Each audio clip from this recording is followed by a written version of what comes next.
নির্বাচনের ব্যাপারে as a whole আলোচনা করেছি যে আমরা নিবন্ধন পাওয়া থেকে শুরু করে এবং জাতীয় লীগ নামে যে আরেকটা দলকে নিবন্ধন দেওয়া হলো এবং শাপলা প্রতীক নিয়ে আমাদের সাথে কিরকম আচরণ করা হচ্ছে এবং ইশরাক হোসেনের মামলায় নির্বাচন কমিশনের যে অবস্থান ছিল এবং নির্বাচন কমিশন যে নিয়োগ কোন আগের আইনে যে নিয়োগ হয়েছে বলে পুরো প্রসেসে নির্বাচন কমিশনের যেই কার্যক্রম এবং নীরব প্রশ্নবিদ্ধ হয়েছে যে সেই বিষয়টা আমরা তুলে ধরেছি।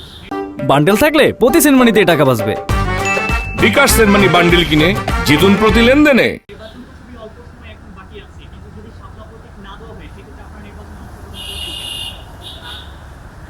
আমাদের যদি প্রতীক না থাকে তাহলে তো আমাদের পক্ষে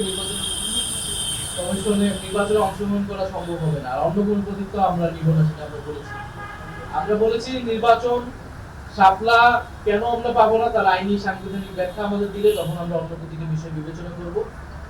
তার এখন তো সেটা যদি নির্বাচন কমিশন না দেয় তার মানে সেটা শুধু প্রতীকের ইস্যু না, এটা নির্বাচন কমিশনের নিরপেক্ষতার প্রশ্ন, নির্বাচন কমিশন ন্যায় বিচার করছে কিনা একটা দলের সাথে সেটার প্রশ্ন।